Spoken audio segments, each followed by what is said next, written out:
The country of Scotland has a population of just over 5.5 million people, yet the Scottish diaspora across the globe is estimated to be in the region of 40 million. And the echoes of this Scottish heritage are unmistakable, from the statue of Robert Burns in Dunedin, New Zealand, to the Ulster Scots of Appalachia. But why are there so many people of Scottish ancestry across the world? What factors drove this? And do these people have particular DNA markers that link back to Scotland or Alba? Now, the United States has the most people with Scottish ancestry in the world, of course, with around 20 to 25 million Americans having Scottish or Scots-Irish roots. And we will discuss the Scots-Irish or Ulster Scots in more detail shortly, and also the DNA markers linked with them. Now, the largest concentration of Scottish ancestry in the US is in the Appalachian Region, which is known as the Scots-Irish heartland. States like Pennsylvania, West Virginia, Kentucky, Tennessee, Virginia, the Carolinas and Georgia have a notable influence. Yet Scots are found across the country, including in the South, New York and California. Now, Canada has the second largest number of people with Scottish ancestry in the world, at around 5 million, or around 12% of Canada's population. Scots are found across the country, including in British Columbia, Ontario, Prince Edward Island and Nova Scotia, of course, or New Scotland. And if you look at this table, you can see the full breakdown of the top countries with people of Scottish descent.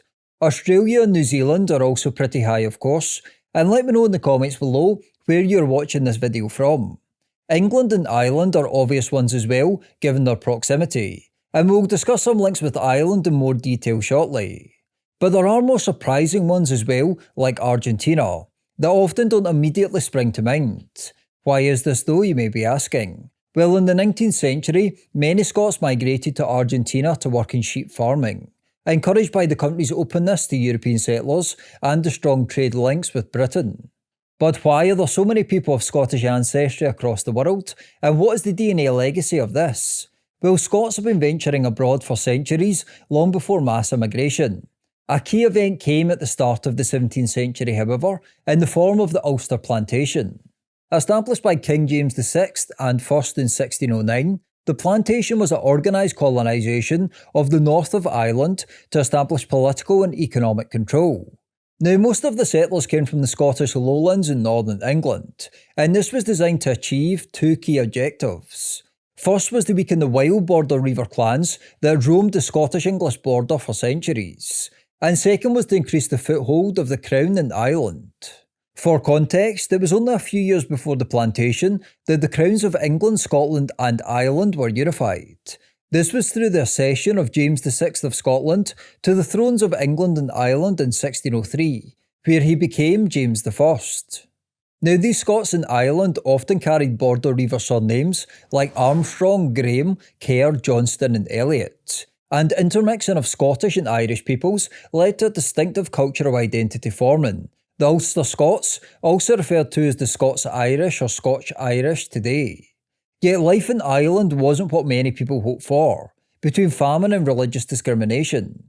Over centuries, many families looked abroad for a new start. They often left for places connected to the British Empire, such as America, Canada, Australia, New Zealand, and elsewhere across the globe. And we do see this legacy in people's genetics, which often leads to surprises in DNA results. As Ancestry notes, people around the world that have a deep family history in Ireland are often surprised when they see Scotland in their results. According to Ancestry's database, people with long family histories in the Ulster region of Ireland can expect to see around 5 to 6% Scotland in their ancestral regions. If you compare that to other provinces in Ireland, such as Munster in the south, you see close to 0 to 2% Scotland in the results. Now, I should note that other factors are obviously also at play here, as well as the plantation, of course. The north of Ireland and Scotland have always had a long history together, from the Gaels to the Kingdom of Dalriada, yet the plantation is a key factor. And it is this history that gives rise to the Scots-Irish ancestry that we see in so many people across the world. Many American presidents also have Scotch-Irish roots, including Andrew Jackson and Lyndon B. Johnson.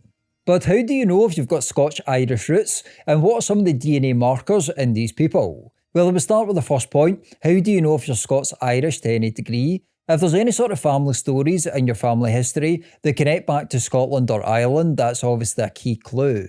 And if you've done your family tree to any degree, or you just know some of the names of your ancestors, looking for key surnames, key Scots-Irish surnames, can be another big clue as well.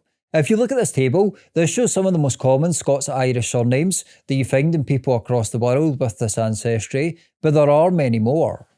But what about Scots-Irish DNA markers? Well, a very common Y DNA marker on the male side is R1b M222, which is very common in the Ulster region of Ireland. And if you look at this family tree DNA breakdown of this haplogroup, descendants of RM222 are most common in Ireland, the United States and Scotland. And this marker is actually associated with the O'Neill dynasty of Ireland, though its origin predates Niall of the Nine Hostages, the dynasty's legendary ancestor. If you look at this breakdown, you can see some of the most recent subclans of RM222 that are linked to the Scots-Irish. There are many more though, and Family Tree DNA also does seem to have a Scots-Irish group where you can find more information if you're interested. Now RM222 is downstream from the broader haplogroup R1b L21, which is very common in Scotland and Ireland in general. This is in turn downstream from RP312. So if you belong to a branch or SNP connected to R1b M222 and you live abroad, this is a key DNA marker of the Scots-Irish on the male side. There are many more SNPs as well that connect to the Scots-Irish and Scottish DNA as well though. The haplogroup RL1444 is connected to the Maxwell clan for instance. Early members of this clan belong to different branches of RL1444. Including RM7884 and RY131342, according to research from the University of Strathclyde. This is again a branch of R1b L21, but it's on a parallel branch to R1b M222, which diverges at a haplogroup called RDF13, which is a core broad branch of Celtic Y DNA in Britain and Ireland. But what about Scottish DNA more broadly? Well, another very common broad branch of RL21 found in people of Scottish ancestry across the world is R1b L1335, which is found across Highland and Lowland clans and widely found through the Scottish Diaspora. It is sometimes called the Scots model haplogroup because of its link with Alba. And as you can see in this diagram, there are different branches of this haplogroup. Some are connected more to the Welsh, for example, and another branch more to people from the continent. The specific Scottish cluster of this branch is RL1065, and this is elevated again in places like America, Canada, New Zealand, Australia and South Africa. Branches of this haplogroup are linked to particular clans as well, including Clan Campbell and Clan MacLaren. But again, branches of R1b L21 are very common in people of Scottish ancestry around the world on the Y-DNA side. Yet other people of Scots-Irish ancestry around the world carry other R1b lineages, especially lineages connected to R1b U106. Now this broad haplogroup is more connected to Germanic and English ancestry and associated with the Anglo-Saxons for instance, but given that many lowland clans in Scotland obviously operated near the Anglo-Scottish border, it is not surprising that there is this connection.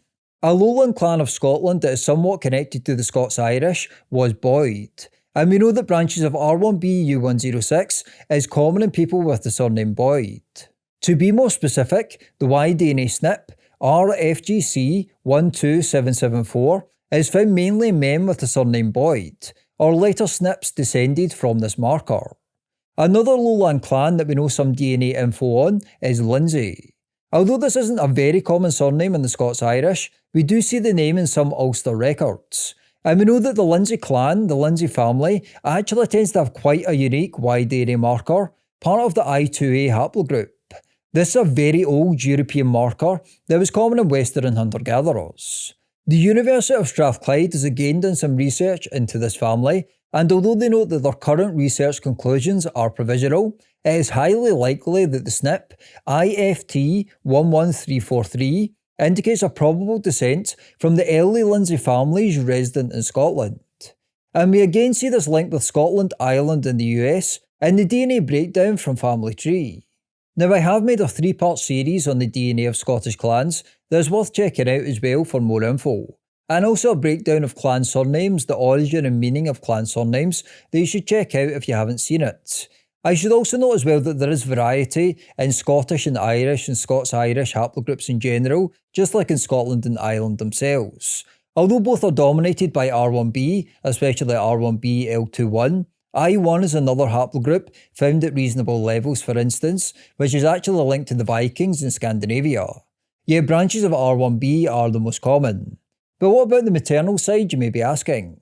Well, branches of H are very common in Scottish people and those that have this ancestry across the world, such as H1, branches of H1 and H3. Branches of U are also relatively common in Scottish people, and this is a very old haplogroup in Europe in general, such as U5b.